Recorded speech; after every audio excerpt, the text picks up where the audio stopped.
Hello, this is the Bible reading from my granddaddy's Holy Bible, Deuteronomy's edition, printed in Belgium in 1914.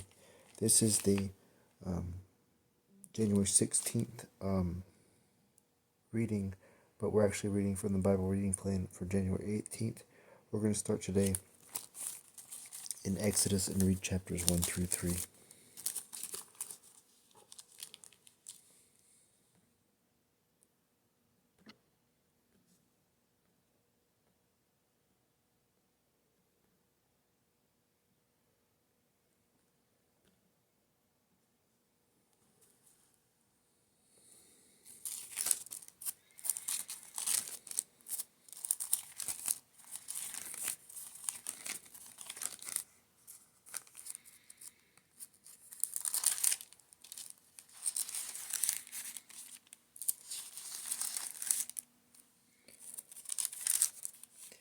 The Book of Exodus.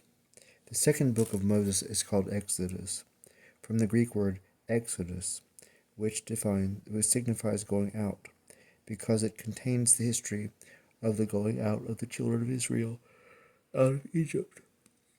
The Hebrews, from the words which it begins, call it Veelle Semoth. These are the names. It contains transactions for 145 years. That is from the death of Joseph to the erecting of the tabernacle. Chapter 1. The Israelites are multiplied in Egypt. They are oppressed by a new king who commandeth all their male children to be killed. These are the names of the children of Israel that went into Egypt with Jacob. They went in, every man with his household: Reuben, Simeon, Levi, Judah, Issachar, Zabulon, and Benjamin, Dan, and Naphtali, and Gad, and Aser. And all the souls that came out of Jacob's thigh were 70.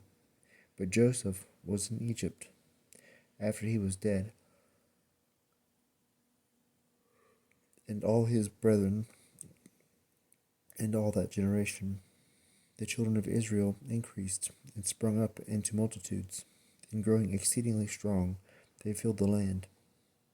In the meantime, there arose a new king over Egypt that knew not Joseph. And he said to his people, Behold, the people of the children of Israel are numerous and stronger than we. Come, let us wisely oppress them, lest they multiply.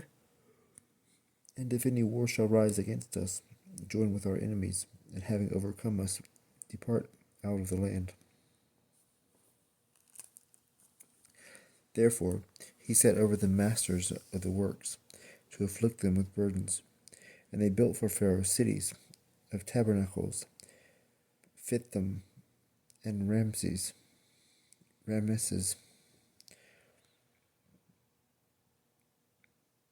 But the more they oppressed them, the more they were multiplied and increased. And the Egyptians hated the children of Israel, and afflicted them, and mocked them.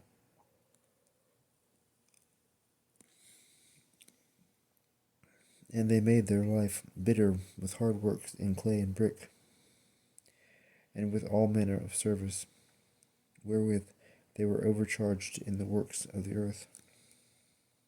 And the king of Egypt spoke to the midwives of the Hebrews, of whom one was called Sephora, the other Phua, commanding them, When you shall do the office of midwives to the Hebrew women, and the time of delivery is come, if it will be a man-child, kill it.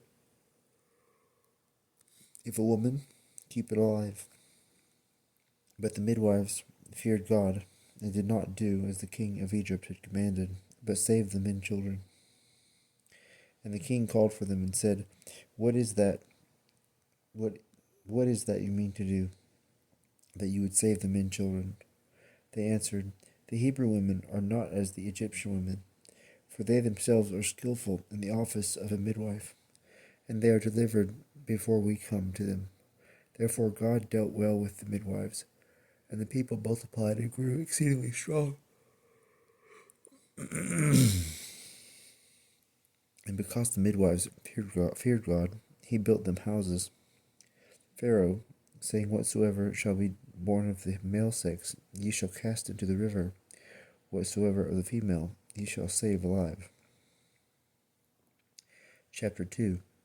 Moses is born and exposed.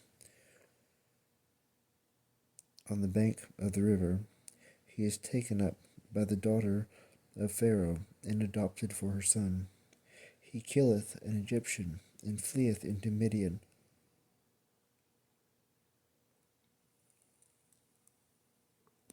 He marrieth a wife. After there went a man of the house of Levi, and took a wife of his own kindred. And she conceived and bore a son, and seeing him a godly child, hid him 3 months. And seeing him a goodly child, hid him 3 months. And when she could hide him no longer, she took a basket made of bulrushes, and daubed it with slime and pitch, and put the little babe therein, and laid him in the sedges by the river's brink.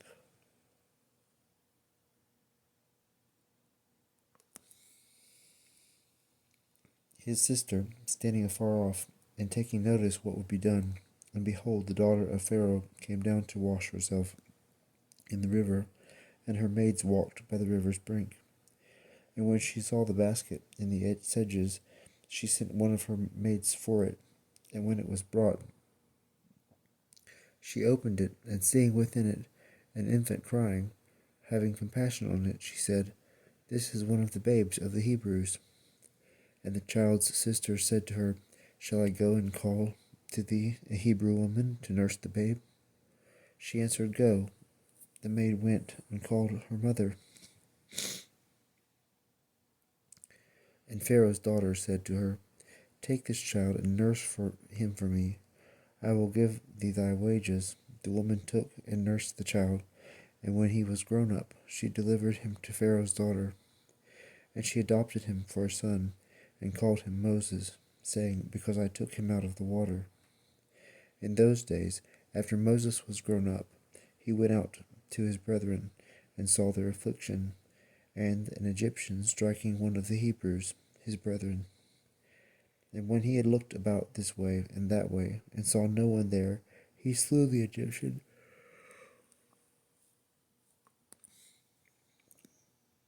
He slew the Egyptian,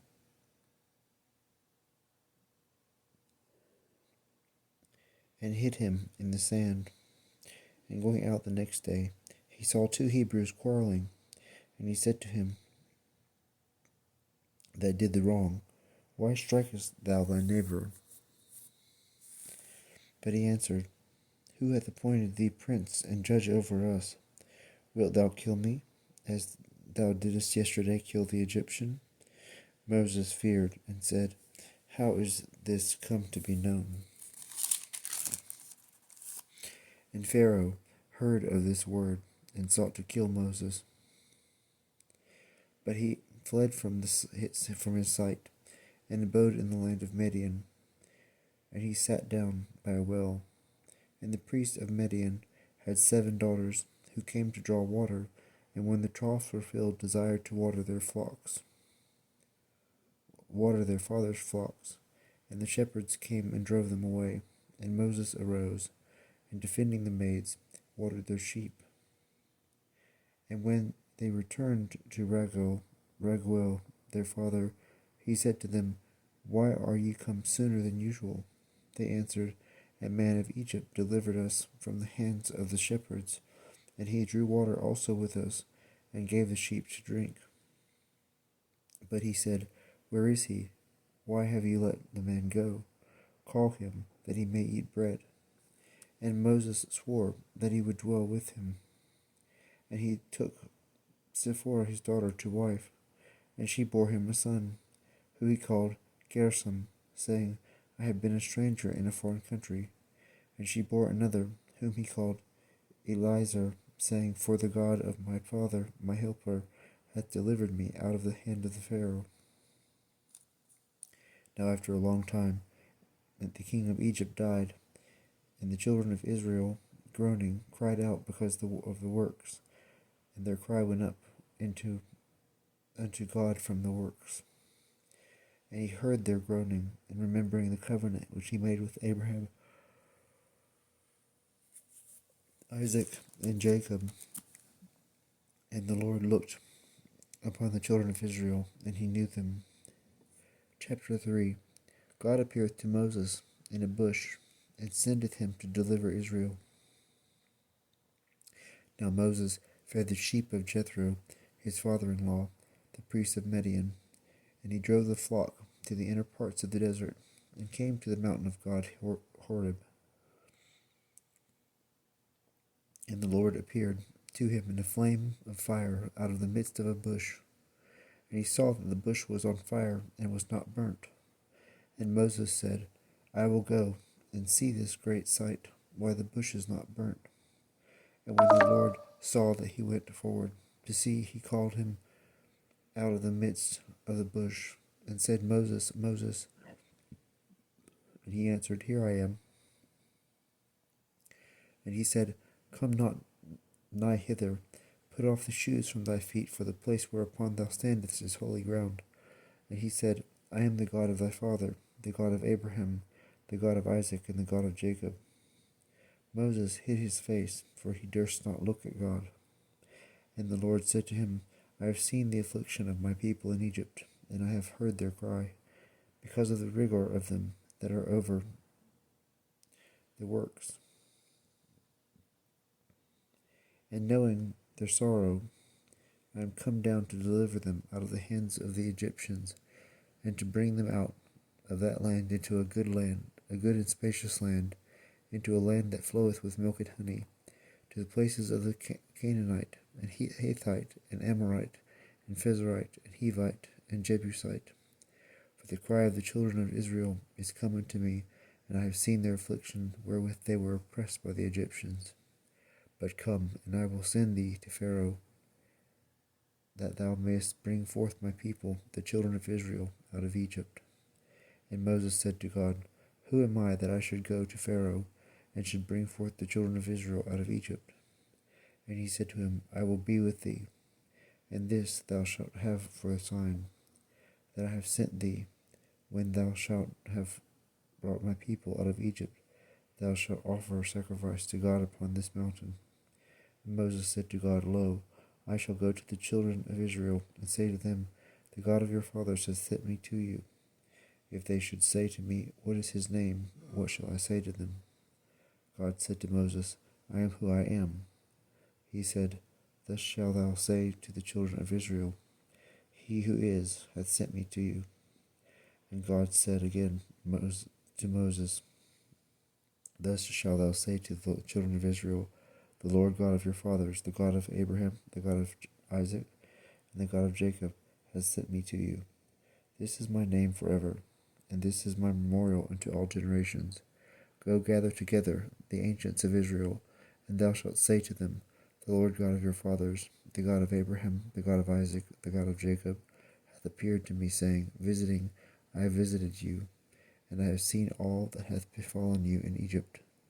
And I have said the word to bring you forth out of the affliction of Egypt, into the land of the Canaanite, the Hittite, and the Amorite, and the Pharezite, and the Hivite, and Jebusite, to a land that floweth with milk and honey.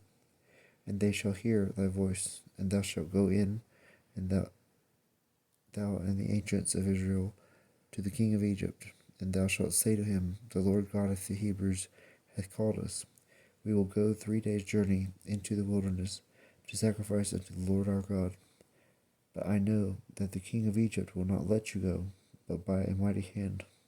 For I will stretch forth my hand, and will strike Egypt with all my wonders, which I will do in the midst of them. After these he will let you go, and I will give favor to this people in the sight of the Egyptians. And when you go forth, you shall not depart empty, but every woman shall ask of her neighbor, and of her that is in her house, vessels of silver and gold, and raiment, and you shall put them on your sons and daughters, and shall spoil Egypt. This concludes our first reading from Exodus. We'll begin again tomorrow with chapter 4. Thank you for joining me reading Granddaddy's Bible. I hope this is an inspiration to you in your walk of faith. Please go forth into the world and speak the good news of the gospel of Jesus Christ. Have a wonderful week.